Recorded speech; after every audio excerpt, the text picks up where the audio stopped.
Hello my friends, I'm Mr. Larson and I'm the IRC Tire Guy. Today I'll be giving my full test and review on the 2024 Rieju MR300 Ranger. Now if you guys remember, a few weeks ago I did my live first test on the Ranger, which if you haven't seen you can check out right here. As an initial test, I feel it went pretty well. The performance of the bike was impressive, and I knew making a few adjustments as I continued testing would take the bike to the next level. As I continued putting time on the Ranger, I made a few adjustments that added to the performance, which I'll get into shortly. First, I want to start with what the bike is. Rieju is a Spanish motorcycle manufacturer that's been around since 1934. The modern platform of Rieju was the original gas platform before KTM purchased gas. Rieju acquired the rights to continue production of the gas under the Rieju name. Rieju continues to develop and produce their 200, 250, and 300 two-stroke enduro machines. This is another competitive off-road brand in the market that we love to see.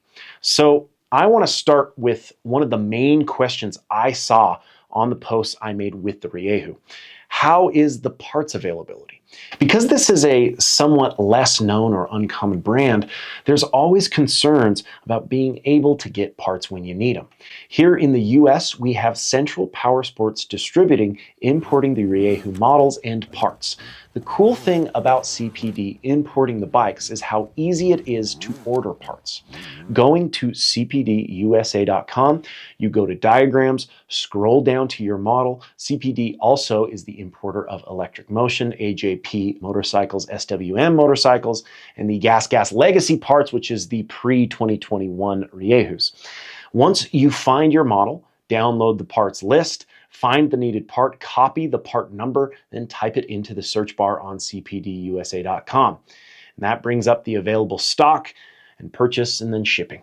Randomly looking at the common things that we would break or might go out on these bikes, these guys are pretty stocked up. So that should answer the question about parts availability.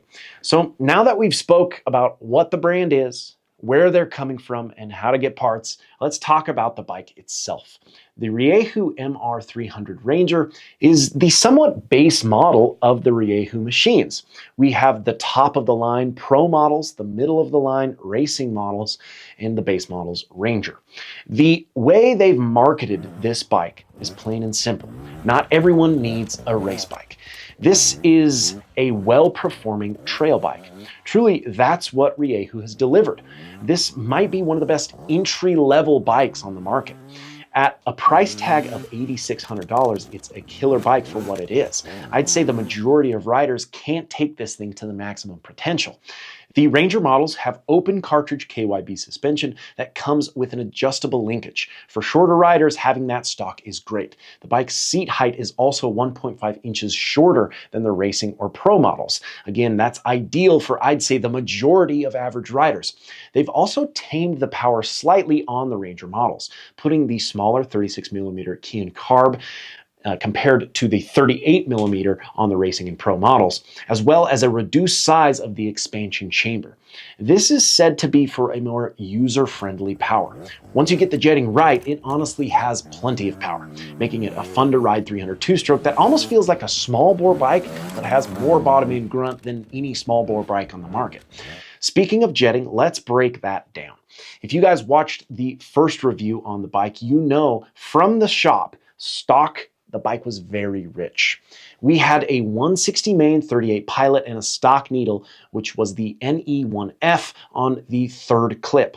From there, just putting around in the neighborhood, we leaned the bike out so much, dropping the clip to the second from the top and adding a 35 pilot as well as a 155 main. From here, I went testing. Keep in mind, I usually ride at about 5,000 feet above sea level. As I initiated the first test, I found the main to still be surprisingly too rich, which again, I've never ran a main so lean. After the first test, we dropped the main even more to a 150. That change alone made the bike scream up top. The power was noticeably affected for the better, making the bike run cleaner and smoother throughout the power. And truly, in 90-degree summer heat, the bike can probably handle a 148 or even a 145 at the elevation I am at. Just listen to the difference in rev out between a 160 versus 150 main.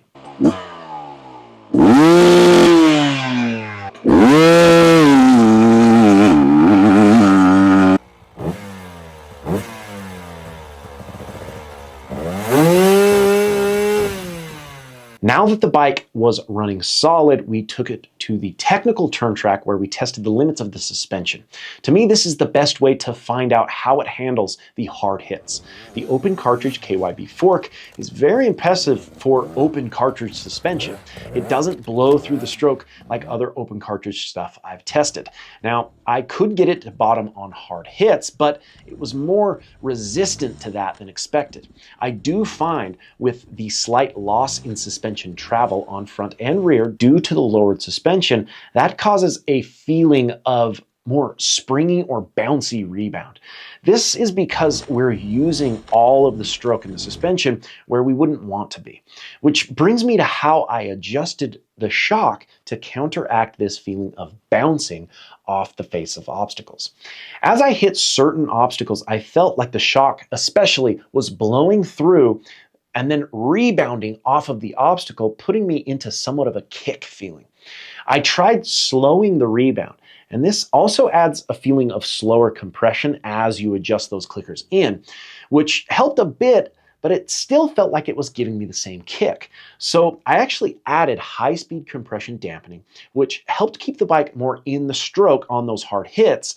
Then I decreased the rebound dampening, speeding it up, which probably sounds backwards, but we were blowing through the stroke on the hard hits, and no matter the amount of rebound dampening, we still lost contact off of the obstacle with the rear tire.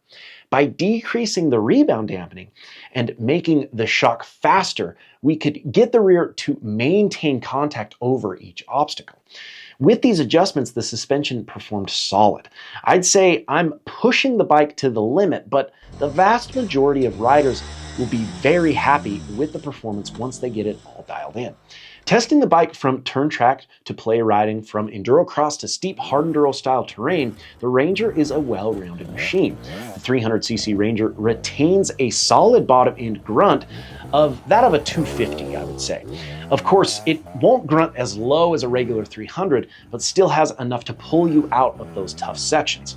It feels very tractable in those sections I'm looking for momentum and drive, requiring a little more throttle for that pop over obstacles or to get the front tire into the air. I'd say the frame is less rigid compared to that of other two-strokes like the KTM and Beta.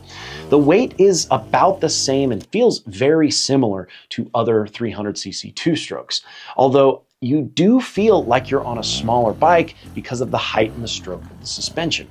The Rieju has a traditional 6-spring clutch, whereas most of the modern 300 two-strokes are now a diaphragm clutch. Now that I've put so much time on the modern Belleville diaphragm clutch, I can always tell when I'm back on a traditional 6-spring, like the Rieju or the Sherco. There's a certain feel the clutch has. It's a bit louder as I play on the friction zone. It just feels a little bit different. I would be curious if it can withstand my hard enduro abuse for over 100 hours, which is usually what I put on these other brands. Maybe that's a test for the pro or racing models in the future. The beauty of the Rieju is they aren't only keeping the original gas platform alive, it's another competitive brand in the enduro market. They're pushing in the US Hard Enduro Series with riders like Quinn Wenzel and Hayden Mosa, and on the world stage with Alfredo Gomez. These riders have proven these bikes are competitive at the highest level, and I think the Ranger is no exception to this. As I said earlier, this may be one of the best entry-level bikes on the market. More brands is better for everyone. I hope to test more of the Rieju platform. If you guys are enjoying the channel, make sure to like, comment, and subscribe, as well as follow us on Instagram at IRC Moto, my personal Instagram page at RichLarson511. And until next time, keep shredding.